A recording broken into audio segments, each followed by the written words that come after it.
laporin ini yang gua nggak duga sebelumnya.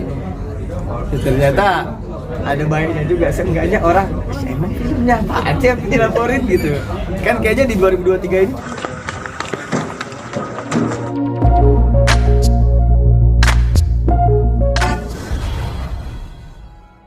Baik, singkat Baik. Ya, Sakir, boleh mungkin cerita gimana awal mulanya lo kepikiran bikin film Imam Tanpa Pamong ini?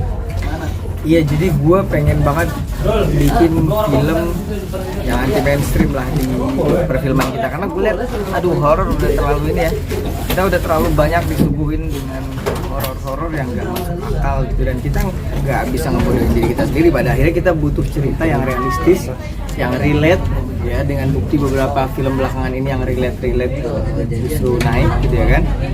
Nah, gue akhirnya pengen bikin film. Sebenarnya juga awalnya nggak sengaja, tapi karena gue pikir wah di sini gue bisa ngasih tontonan buat anak muda. Coba siapa lagi coba yang bisa mewakili rasanya anak muda itu kecuali anak muda sendiri, ya kan? Ya udah, selama ini kita dipaksa nonton film-film produser-produser yang udah umurnya di atas kita gitu ya, mau nggak mau kita ya udah gitu ngikuti. Tapi ini gue pengen, gue juga sebagai penikmat film, tapi gue juga sebagai pembuat, jadi gue pastinya buat film yang dinikmati sama anak-anak seumuran gue. Jadi gue tau lah apa yang dipengenin sama anak seumuran gue. Nah, tapi gue juga nggak lupa untuk bikin film itu mencerdaskan lah. Filmnya itu nggak nyeramahin tapi bikin lu cerdas gitu. Lu nonton hiburan yang cerdas kayak Korea gitu kan.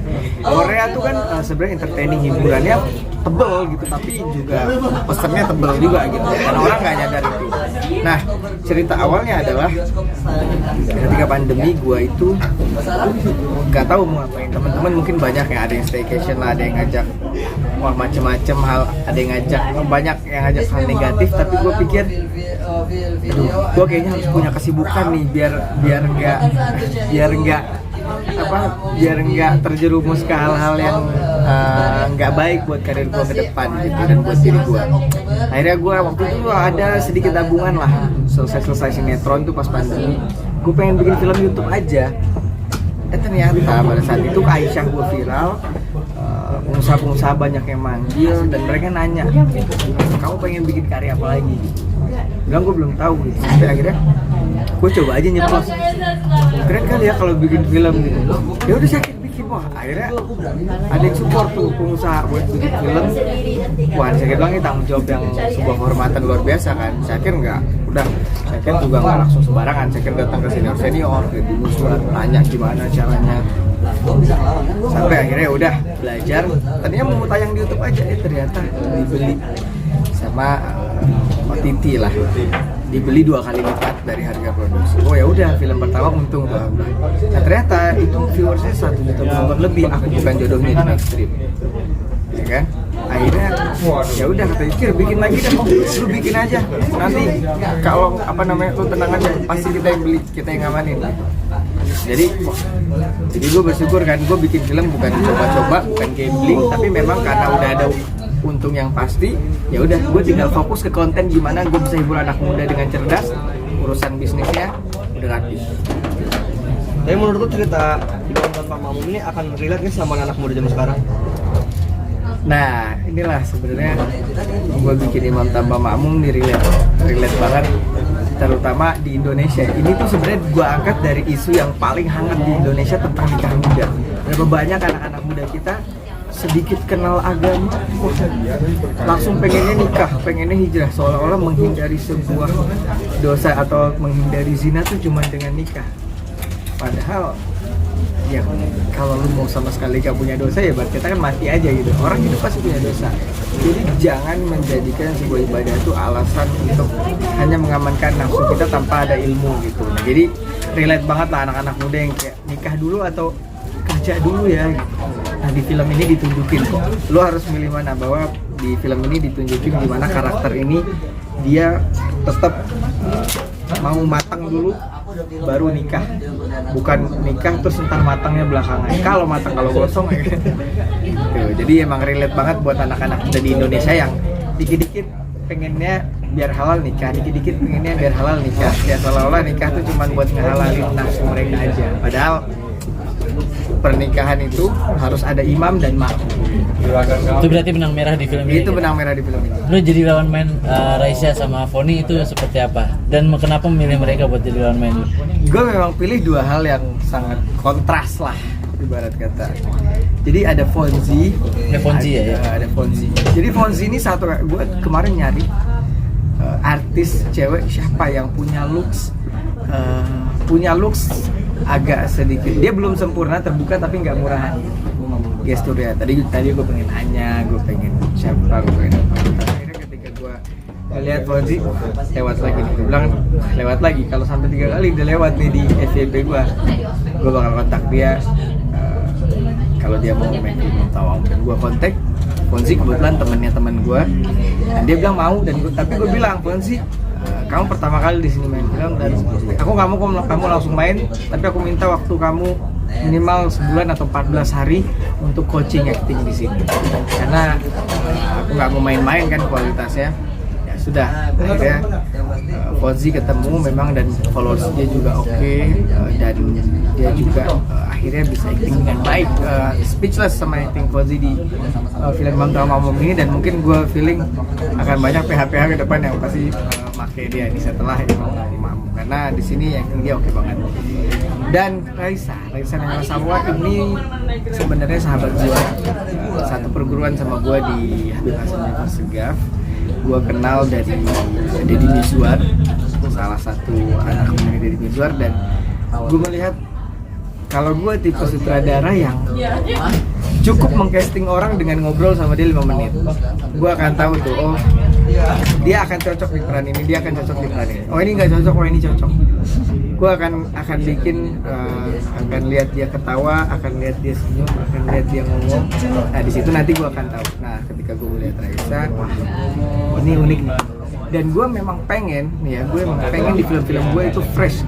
Gue nggak mau film gue jualan artis, cuman jualan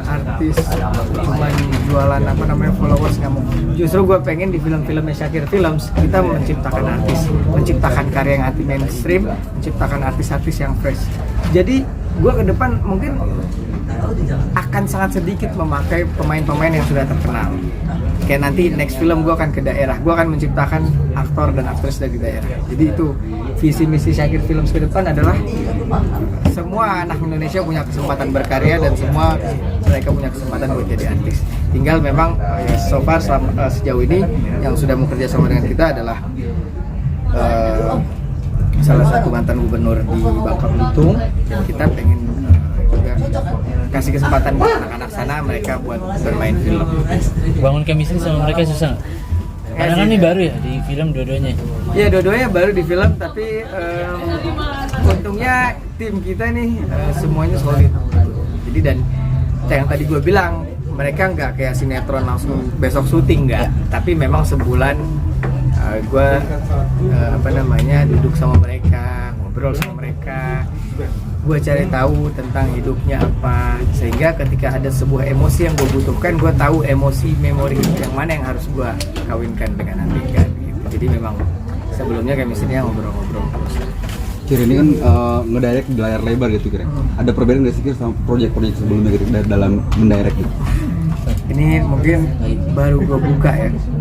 Gue berapa kali hampir pengen pamit gue dari dunia entertain ini gitu, karena proses pembuatan film ini bahkan sampai gue kena lambung, sampai mah. Bayangin kita mikirin 200 kepala kru, belum berapa pihak yang harus kita ini, dan gak semua setuju ya kan. Belum kemarin dihantam ujian, dihantam laporan segala macem. Sempat gue kayak pengen adalah gue menghilang aja dari semua ini. Tapi ternyata disitulah benar tadi kata penulis gue, bahwa jangan ketidaksempurnaan itu adalah justru kesempurnaannya. Akhirnya gue berpikir, gue kenapa sih selalu mendapatkan masalah sebelum memulai hal yang baru? Ternyata dari masalah itulah gue bisa belajar hal-hal yang baru. Akhirnya ya udah, sekarang gue paham semua sampai kulit-kulitnya di dalam dunia perfilman. Cuman gue nggak mau berhenti belajar, pengen terus belajar juga. Jadi intinya susah banget lah kalau dibilang titik tersusah dalam hidup gue kemarin bahkan kemarin tuh ya kan kita harus produksi, ini produksi total sekitar 8 M, sekitar 8 M, dan itu masih kurang 5 M. Bayangin siapa yang gimana umur 21 tahun nyari 5 M itu gimana? Akhirnya guru gua bahasanya bersigap bantuin ngeluarin 5 miliar. Nah 3 miliar itu dari namanya eksekutif produser yang lain, ada Lila, ada Arumi. Nah jadi di saat gua nggak duga-duga juga gitu. Jadi total produksi 8 M, gimana coba nyari 8 M harus produksi film di umur segini, ya kan kebayang tuh puyengnya gimana. Anak zaman sekarang aja saya ditagih pinjol 20-10 juta aja udah bunuh diri, gimana gue ya kan 8-10 M, wah itu gokil banget. Tapi akhirnya ya karena dikuatin sama guru gue dan ya udah akhirnya film ini film pertama alhamdulillah udah balik modal sebelum tayang. Jadi di bioskop udah tinggal nunggu untung aja. Tuh berkah dari kesabaran dan juga keikhlasan mengikuti perjuangan. Jadi emang nggak mudah jadi sutradara, apalagi jadi produser, apalagi jadi sama sekaligus. Dan gue berharap semoga segala usaha ini bisa terbayar dengan suksesnya film ini, dan gue harap ya untuk kelanjutan karir gue sebagai sutradara ke depan semoga film ini sukses. Seenggaknya minimal menyentuh 1 juta penonton. Tapi gue sih pengennya lebih dari itu. Kira kemarin gimana yang bikin asam lambung makin lu atau yang Asam lambung makin naik. LSF, kemudian ada yang mau laporin. Itu, ya. Itu kan gue niatnya baik awalnya tuh yang soal awal proklamasi terus LSF. Awalnya kan gue cuman karena kebetulan Agustus bulan kemerdekaan, dan proklamasi itu kan bukan milik perorangan tapi milik seluruh bangsa kan. Ya gue punya hak dong, ya nggak? Jadi proklamasi itu bukan milik perorangan, tapi milik memang seluruh masyarakat bangsa ini. Ya udah. Dan bahkan ya di situ juga nggak ada suatu hal yang melecehkan atau apapun. Toh jomblo kan juga bagian dari masyarakat Indonesia ya kan. Jadi harus kita jaga juga, harus kita support juga. Nah untungnya, dan kemarin tuh bertubi-tubi mulai dari itu, terus kemudian dia ke LSF. Sampai XX1 sampai bioskop nyuratin gua. Iya. Bioskop nyuratin gua bahwa sakit gimana? Kita kasih kesepakatan di bawah segala hal di luar film ini, tuntutan atau apapun tidak ditanggung oleh XX1 gitu. Iya, gua bilang udah gua tanda tangan. Jadi sampai kemarin gua sampai hampir sempet nggak jadi tayang gara-gara itu. Tapi gua bilang sama XX1 enggak kok. Toh akhirnya lembaga sensor film Bang Robi juga bantuin untuk mengeluarkan surat lulus sensor. Nah, akhirnya bioskop ya udah kalau lulus sensor LSF sudah mempercayai, kita XX1 juga mempercayai. Tapi kita memang ada kerjasama bahwa kalau terjadi apa-apa semua ditanggung oleh Syakir. Misalnya nanti di filmnya tayang, oh ternyata ada hal yang apa-apa segala macam. Nah itu Syakir semua yang tanggung, bukan ditanggung oleh XX1. Tapi sempat shock masih. Dan itu satu-satunya film di Indonesia kayaknya yang dikasih kesepakatan. Lo ada obrolan nggak sih sama pihak mereka buat kan juga sempat ada somasi? Gak ada, gue padahal udah menunggu gitu, mana? Ternyata mereka ya mungkin beraninya di media doang gitu. Kan tadi sempet awalnya kan dia bikin laporan di kantor polisi ya, sampai akhirnya di KLSF ya. Iya. Itu memang ke polisi dulu, lanjut ke LSF atau Nggak sebenarnya tahu sih, katanya sempat ada di polisi juga, di Polda, cuman ditolak. Oh ditolak ini. Tolak. Oh. Nggak ada orang Polda ngabarin juga. Oh. Yang Syakir juga nggak menyebutkan siapapun. Dan kalau saya kira bergaya dengan proklamasi, ya proklamasi kan bukan milik perorangan dong, ya kan, itu kan milik bersama kan proklamasi. Ada yang akhirnya di sosial media ngejudge juga, oh ini gimmick nih nggak kamu ngeluarin film. Ya disangka settingan, agenda setting lah, agenda setting Kalau buat promosi gua film. sebenarnya nggak full settingan, jadi yang gue setting adalah karyanya, tapi efek dari itu sebenarnya muncul sendiri, dan ketika muncul ya gue goreng lagi gitu. Ya kan? Berarti ya kemarin tuh yang laporan tuh beneran semua itu. Panik ada aku. Panik dibilang gue hampir gak jadi tayang sama XX1 sampai dikasih surat. Cuman gue tanya dulu mau kuasa hukum gue, ini bener nggak ada nggak masuk hukum, udah aman gitu. Tapi gue emang sebelum bikin konten kayak proklamasi, gue konsultasi dulu sama orang hukum lah. ada nggak ini berpotensi rame tapi nggak akan kena hukuman. Udah gue kan tahu apa-apa yang bisa memancing karena gue kan emang dari kecil juga memperhatikan sosial media gitu, jadi gue tahu apa hal-hal di sosial media. Berarti memang lu diskusiin dulu sama yang ahlinya sebelum akhirnya lu Soal posting. laporan-laporan dan masalah itu nggak settingan. Memang mereka mempermasalahkan, cuman karena gua kemudian menanggapi, jadinya kan viral. Ya. Lu dapat untung nggak dari itu akhirnya? Iya dong, akhirnya gue mendapatkan awareness untuk film gua gitu. Akhirnya karena orang-orang yang ngelaporin ini, yang gua nggak duga sebelumnya, ternyata ada baiknya juga. Seenggaknya orang, emang filmnya apaan sih yang dilaporin gitu. Kan kayaknya di 2023 ini cuma film gua doang yang dilaporin kan. Gitu. Man. Oke, Oke, makasih banyak. Terima kasih banyak Septi.